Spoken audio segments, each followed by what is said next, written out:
Hey guys, hope you're well. As you can see, I've got the BMW in here. I'm hoping to cure a problem on it today. Fingers crossed. Before I start, this is not an how-to video. If anybody who's come here to watch why these things rattle. So yeah, it's got quite an horrific rattle on startup. Well, I think it's horrific. It certainly makes me cringe anyway every time I start it if the bike's been stood for several days. It doesn't do it if you've been out on a run and, you know, left it for an hour or so and started up. It's not there. It's only when it's been sat for several days. Obviously the oil's all coming like down, and it's on the cam chain tensioner. So I've done a lot of dipping online. Again, that's an absolute minefield, you know, loads of difference of opinions and how to and all that.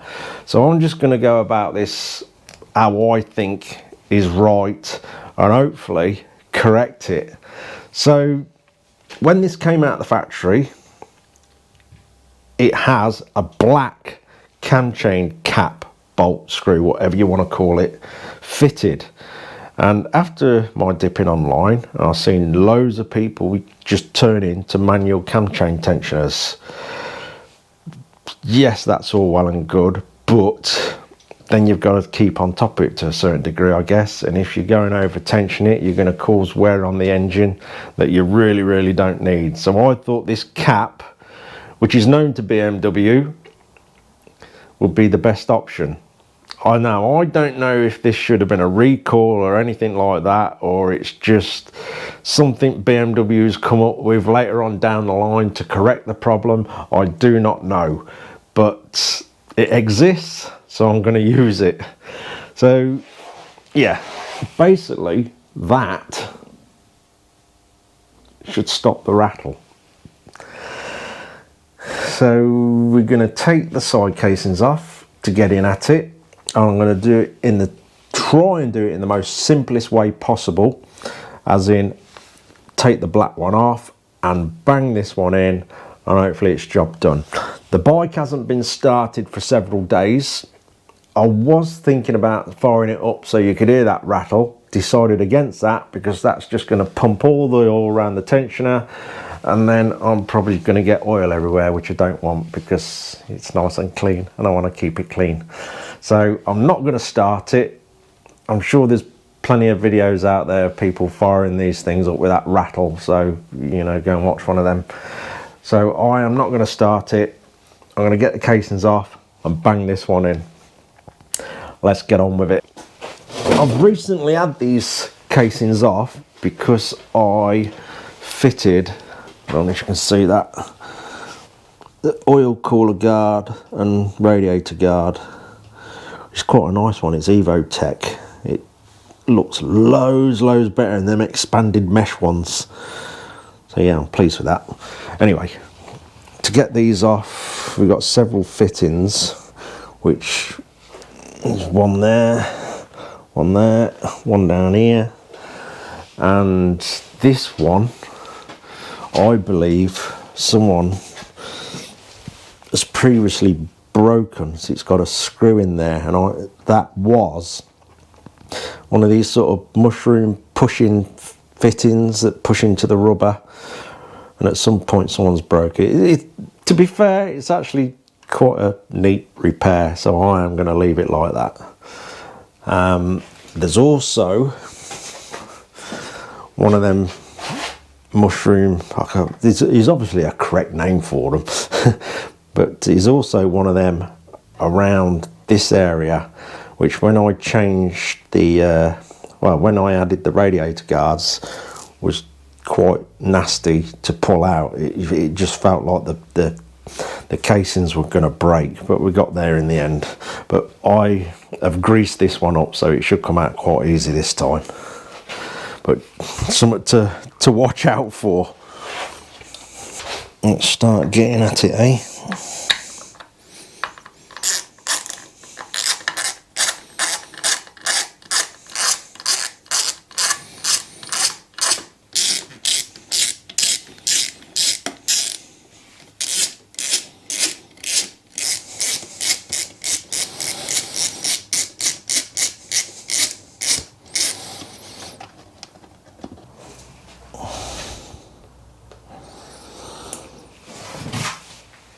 yeah, so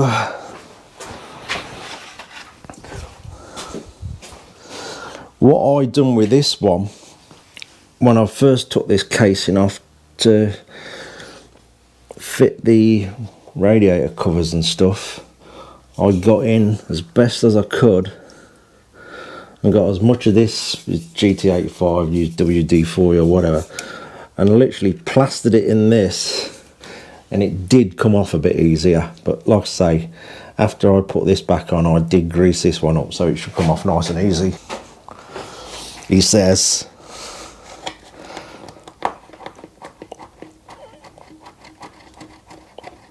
There we go. And then there's a little clip down here. There we are. Easy as that. Right. Like I say, I haven't started this bike up because obviously all the oil's gone south with it sat for a few days.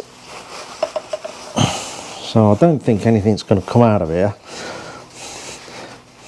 I've also got me drip tray down here, not necessarily to catch any oil, but to catch anything I'll probably drop, because if it hits this floor in this shed, it'll go and it'll never be seen again.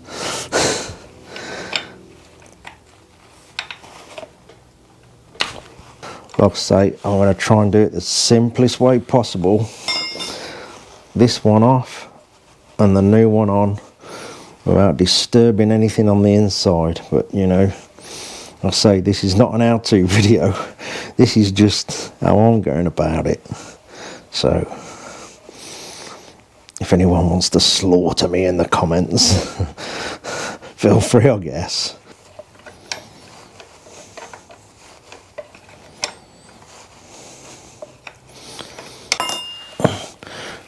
How do I get this out without pulling its guts out?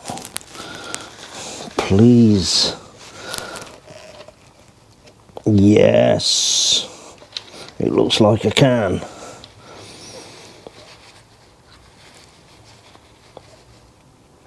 Perfect. Right, let me just give that a bit of a clean up and we can see what differences we got with the silver one. So, like I say, this is the one it came out of the factory with. It would be interesting to find out if this silver cap is actually sort of an afterthought from BMW, or is it in the service plan? I don't know. I've not had this bike from brand new, so I wouldn't know.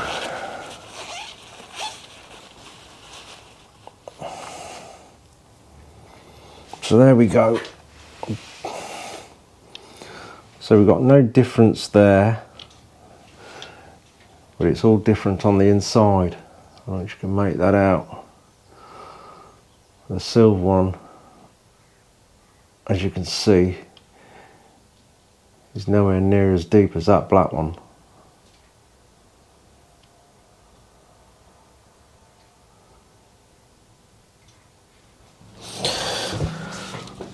Right, also, you should see that this has to have an O-ring on there, so obviously to seal the oil up.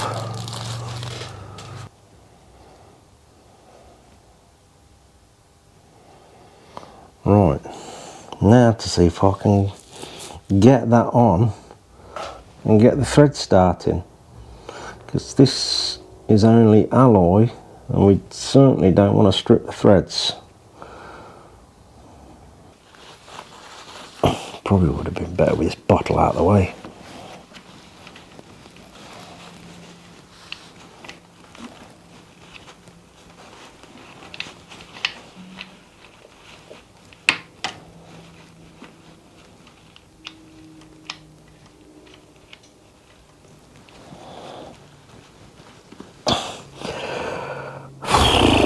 That's quite interesting.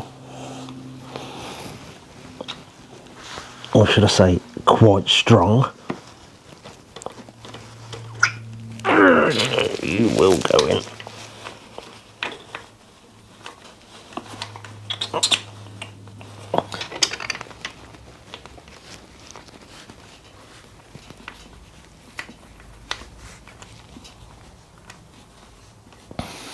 Hey,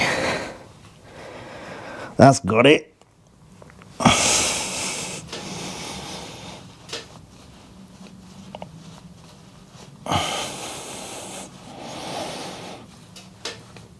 Right.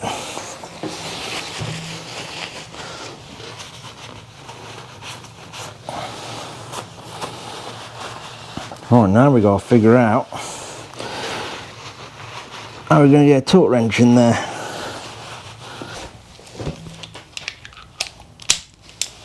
Is that going to go in there? Oh no, it's not.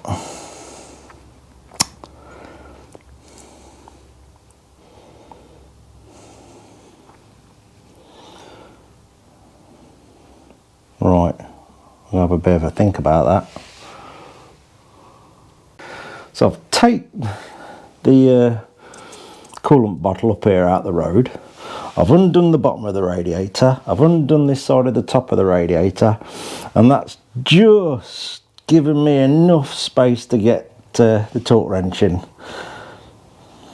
And this has got to go up to 15 Newton meters, which is not a lot. Right, that should be it.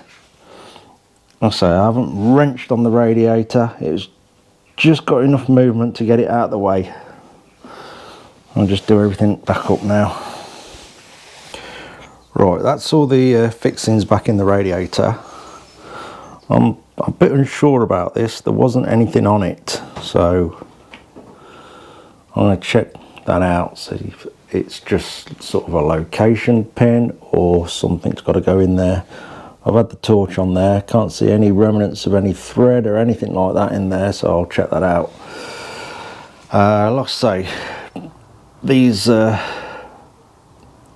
the mushroom top pins that pull out the rubbers, so you see I've greased this one up, and that is obviously with a previous owner somewhere down the line. That's what went wrong with this one, because it's still got remnants of the plastic off the fairing on there, and someone's put like a tiny screw in there to hold it in.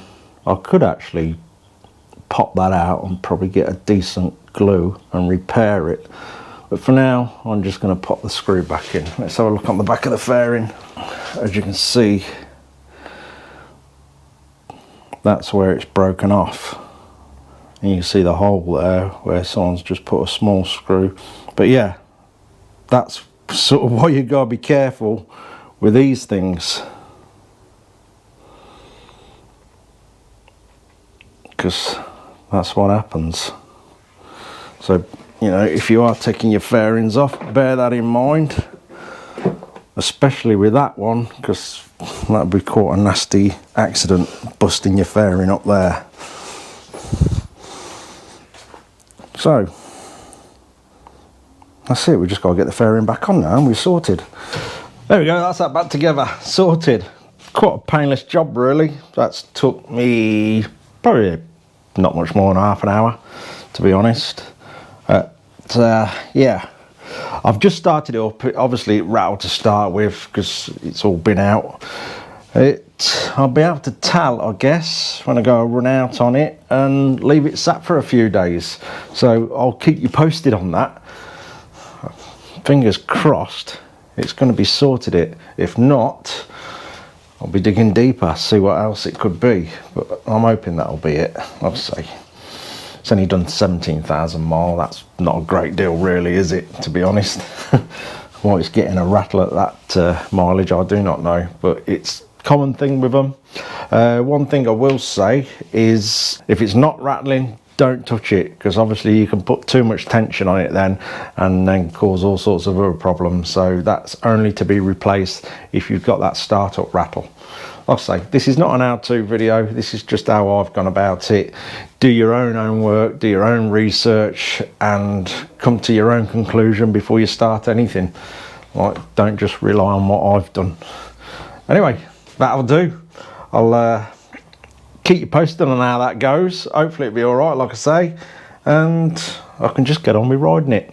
Anyway, cheers for watching, guys. Take care.